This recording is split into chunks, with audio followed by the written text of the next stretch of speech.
इस तरह की बातें सामने आ रही हैं, नाम लिया जा रहा है, लिंकअप किया जा रहा है कोडिंग से मामला। देखिए, पहले मैं कह लूँ, आज सुबह मुझे 10 बजे के करीब 9-10 बजे पता लगा कि दैनिक हिंदुस्तान अखबार में एक न्यूज छपी है जिसमें यह लिखा गया है कि शाहगंज के समाजवादी पार्टी के पूर्व विधायक का कोर्ट में नाम आ रहा है और ईडी उनकी जांच कर रही है और ईडी की नोटिस जारी हुई है और उन्हें सूचना उनके खातों की और संपत्तियों की ईडी जांच कर रही है। कोर्ट से संबंधित न्यूज दैनिक हिंदुस्तान अखबार में नहीं। जब मैं उससे पढ़ा, मुझे जानकारी हुई, मुझे बहुत हैरानी हुई और दुख हुआ कि अपनी टीआरपी बढ़ाने के लिए लोग इस स्तर तक गिर जाएंगे, इतने नीचे गिर जाएंगे जिसकी मैंने जीवन में कल्पना भी नहीं की थी।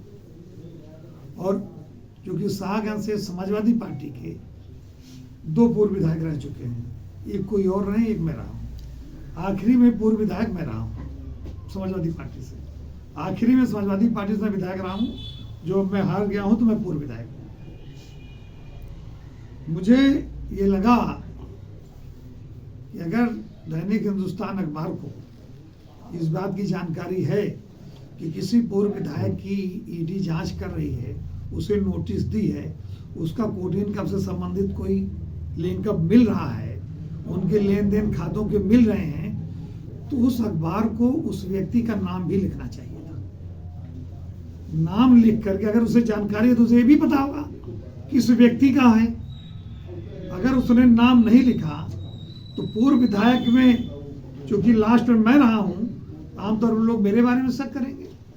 इसलिए उस घटना से, उस न्यूज से, उस सूचना से मैंने अपने आप को अपमानित महसूस किया, मैंने अपनी मानहानि समझी और मैंने तुरंत अपने वकील के माध्यम से दैनिक हिंदुस्तान अखबार को 1 मिनट रोकना चाहेंगे आपको।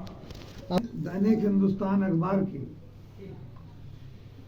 जितने जिम्मेदार लोग मेरी जानकारी में हैं, उस अखबार के सीईओ से चेयरपर्सन से लेकर उनके संपादक तक को, जिन्हें ईमेल के द्वारा भेजा जा सकता है, जिन्हें ईमेल से, और जिन्हें ईमेल नहीं भेजा जा सकता उन्हें रजिस्ट्री से लीगल नोटिस आज ही कुछ लोगों को भेज दिया हूँ, ईमेल वालों को भेज दिया हूँ, रजिस्ट्री उनको भेजी जा रही है।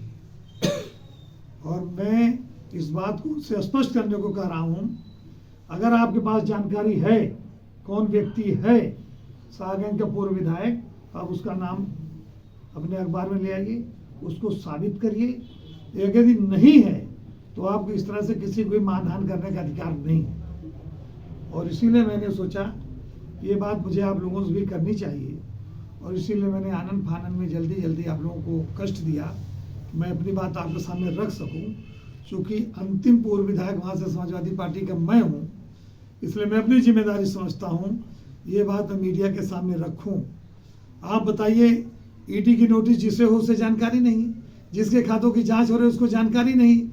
अब मैं तो इनकम टैक्स पे ही हूँ, मेरे बेटे इनकम टैक्स पे ही है, मेरे पिताजी इनकम टैक्स पे ही है, मेरी पत्नी इनकम टैक्स पे ही है, मेरे भाई इनकम टैक्स पे ही है, मेरे हर साल इनकम टैक्स जमा होते हैं। इनकम टैक्स दफ्तर में जाकर आप हमारे एक कागज आज नहीं 10 साल, 15 साल, 20 साल का आप देख सकते हैं। मुझे पता नहीं, अखबार को पता हो गया। इसीलिए मैंने अखबार को नोटिस दी है कि आप या तो उसका खंडन करिए या तो जो है उसका नाम दीजिए। आप भ्रम की स्थिति पैदा करके किसी को अपमानित करने का अधिकार आपको किसी ने नहीं दिया है। ये बात मैं आपके माध्यम से कहना चाहता हूँ, उस अखबार से कहना चाहता हूँ, आप स्पष्ट करिए वो कौन सा पूर्व विधायक है जो आपकी जानकारी में है। अगर आपके पास तथ्य है, प्रूफ है, तो आप उसको साबित करिए, उसका नाम दीजिए। नहीं तो आपको क्षमा मांगना होगा, माफ़ी मांगनी होगी, आपको उसके लिए खेद व्यक्त करना होगा।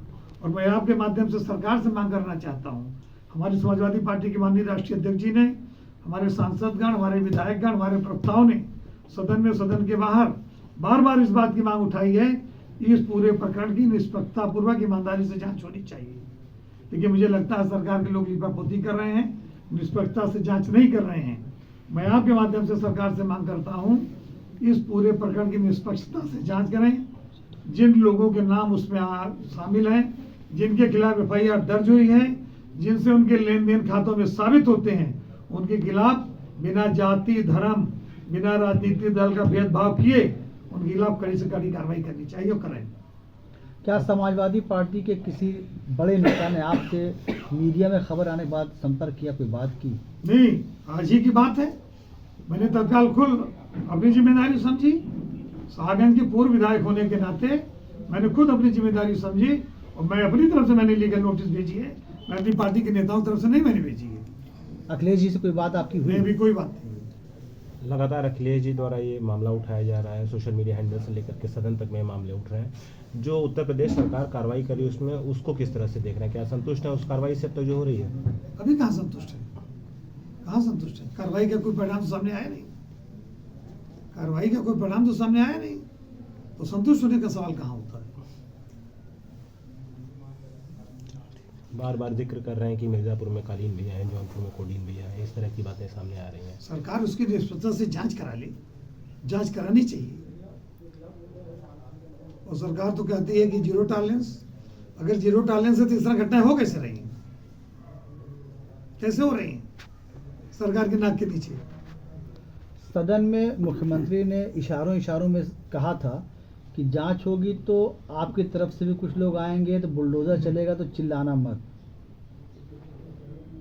जिन लोगों के नाम आए अब तक उनका बुलडोजर चले?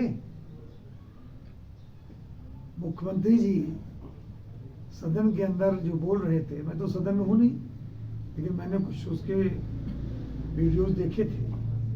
क्या जिन लोगों के नाम अब तक आए हैं, जिनके खिलाफ FIR हुई है, जो लोग जेलों में जिनकी गिरफ्तारी हुई है, उनके ऊपर बुलडोजर चले? कहीं यही प्रोसेस तो नहीं चल रहा समाजवादी पार्टी के विधायक, पूर्व विधायक सबको?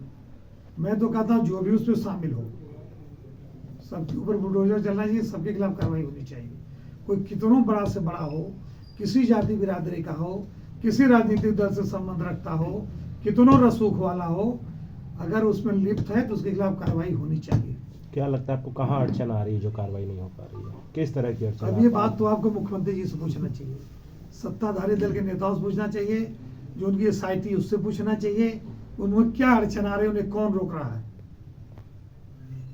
आप भी तो नेता हैं। नहीं, हम जांच करता नहीं है। नेता तो है ना, आवाज नहीं। जांच करता तो मीडिया भी नहीं है। हमारी पूरी पार्टी उठा रही है, हम उठा रहे हैं, हमारे विधायक उठा रहे हैं, हमारे सांसद। जौनपुर का नाम आ रहा है, आप भी जौनपुर के नेता। जौनपुर की भी जांच होनी चाहिए भाई। जौनपुर के तो 2 लोग नामजद हुए हैं, जेल में हैं। एक तो शायद दोनों जौनपुर के, एक जौनपुर के, एक जौनपुर का उसमें। अच्छा, जौनपुर में शाहगंज का नाम ही क्यों आया? अब ये उस ऐसी अखबार को नोटिस जारी हुई है, अखबार स्पष्ट करे क्यों आया।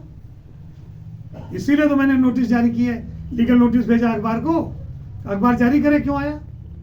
अगर अखबार को जानकारी है दैनिक हिंदुस्तान को, तो दैनिक हिंदुस्तान स्पष्ट करे क्यों आया, कौन है। इसीलिए मैंने आज लोकल लीगल नोटिस उनको दी, तो मैं आपसे बात कर रहा हूँ। नहीं, धुआं है, कहीं आग भी तो नहीं है अंदर कहीं? हो सकता है हो, तो जहां उसको जांच होनी चाहिए। इसीलिए मैंने लीगल नोटिस उनको जारी की है। जब नोटिस उनको मिली है तो उन्हें तो स्पष्ट करना पड़ेगा कि कौन व्यक्ति है, धुआं कहाँ है, किसके लेन देन है। ये तो जांच होनी चाहिए किसके लेन देन है। अपने आप को कैसे बरी करेंगे आप खुद को? हम है ही नहीं तो बरी करने का सवाल होता है यार। कैसे हम होते तो हटाएंगे? लीगल नोटिस भेजते, हम है ही नहीं उसमें। कुछ तो सफाई देनी पड़ेगी। कोई सफाई नहीं, सफाई जांच करता करे हमारे खातों से। भाई किसी अखबार के लिख देने से, अखबार ने नाम नहीं लिखा ना। यदि अखबार या कोई मीडिया का व्यक्ति या कोई ED, CBI, SIT जब हमें नोटिस इशू करे तब ना हम उसकी सफाई देंगे। पूर्व विधायक और पूर्व मंत्री लिखा गया है। पूर्व विधायक। पूर्व विधायक। ठीक।